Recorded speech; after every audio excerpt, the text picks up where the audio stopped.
saya kasih nama Joko Widodo.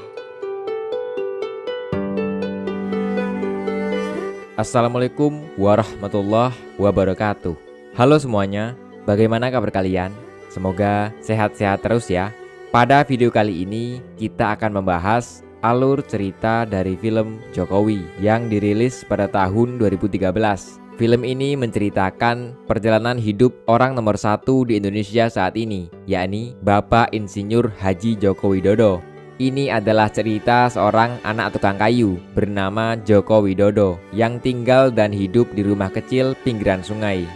Masa kanak-kanak yang jauh dari istilah berkecukupan telah dilaluinya.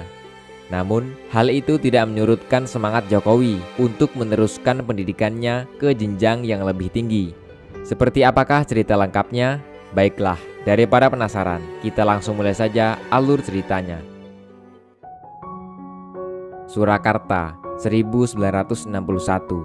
Tampak seorang pria berpakaian lusuh bernama Noto Miharjo sedang mengayuh sepedanya menuju klinik di mana istrinya saat itu hendak melahirkan. Namun, ketika melewati pasar, perjalanannya dihentikan oleh petugas yang sedang melakukan razia pedagang kaki lima. Hampir saja ia ditangkap oleh petugas karena disangka pedagang kaki lima yang hendak kabur.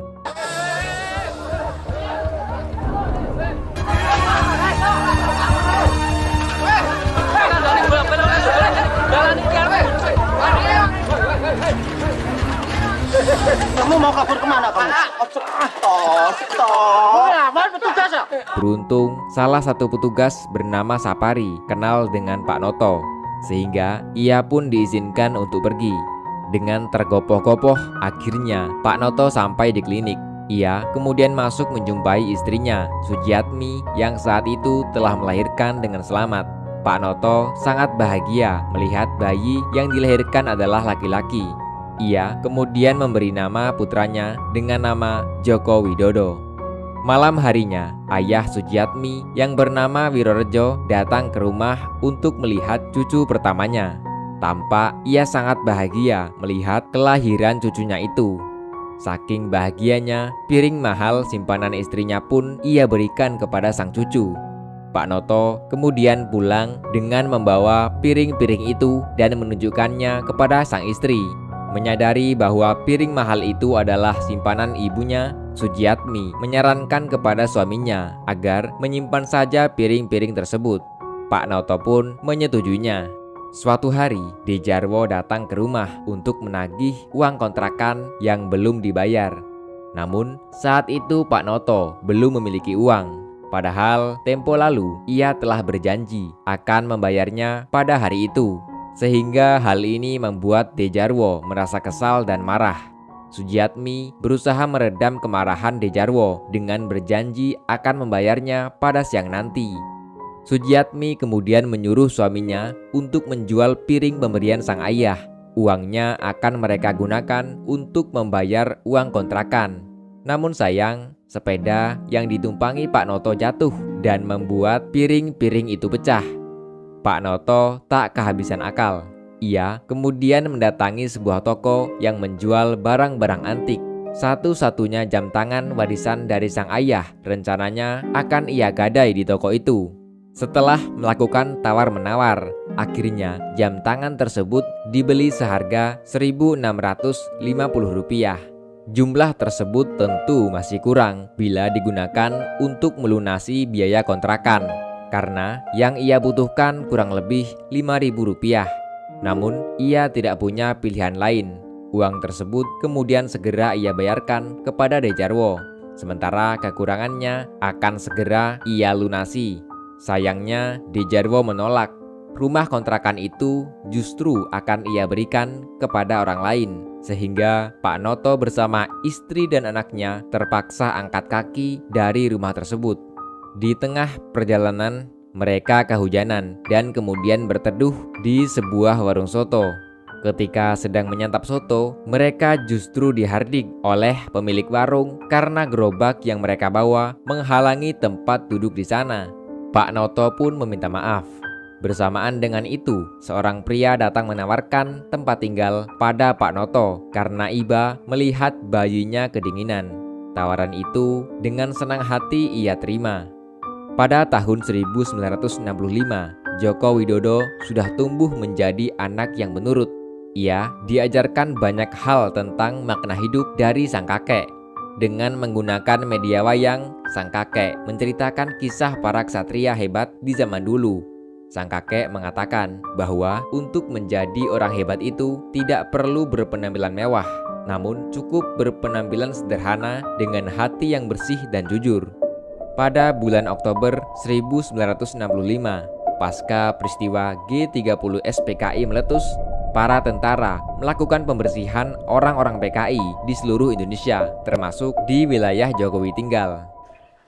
Pada hari Kamis tanggal 30 September 1965, di Ibu Kota Republik Indonesia, Jakarta, telah terjadi gerakan militer dalam Angkatan Darat dengan dibantu oleh pasukan-pasukan dari angkatan-angkatan bersenjata lainnya. Presiden Soekarno ini ditujukan kepada jenderal-jenderal anggota Dipimpin oleh PKI. Para jenderal diculik dan dibunuh. Jalan. Dengan pembersihan besar-besaran sampai pelosok kampung. Kamu ikut saya. Loh, dikit mau tanda Pak. Ikut saya. Bapak juga tidak tahu. Jokowi dan ayahnya yang tidak tahu apa-apa hanya bisa terdiam melihat orang-orang di sekitarnya satu persatu ditangkap dan diinterogasi oleh tentara. Bahkan orang yang telah menolongnya juga ditangkap. Hal ini membuat Pak Noto beserta keluarganya harus segera pergi meninggalkan tempat itu.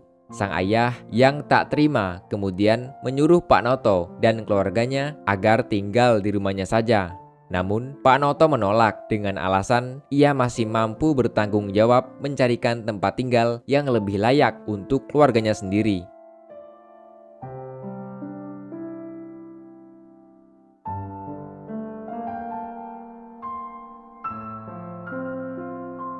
Di bantaran Sungai Kalianyar, akhirnya Pak Noto bersama istri dan anaknya menemukan tempat tinggal yang layak.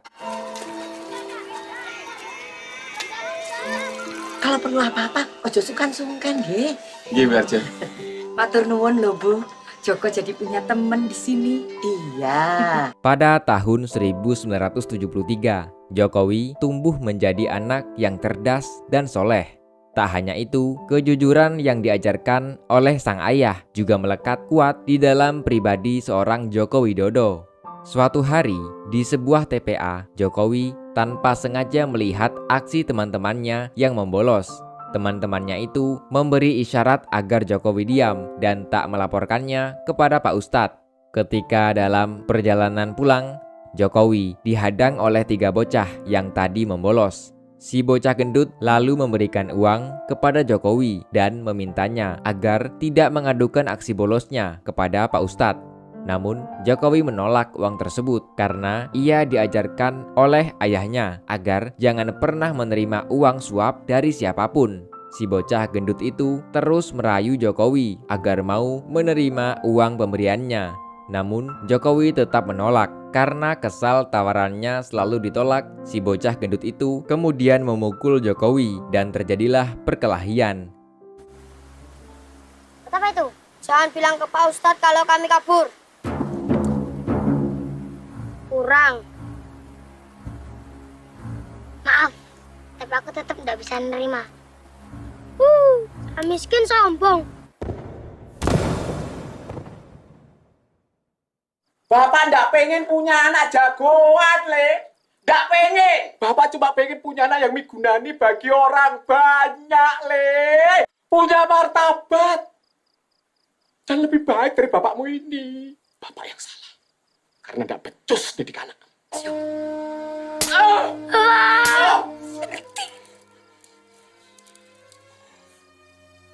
Mengetahui anaknya berkelahi, sang ayah sangat kecewa pada Jokowi.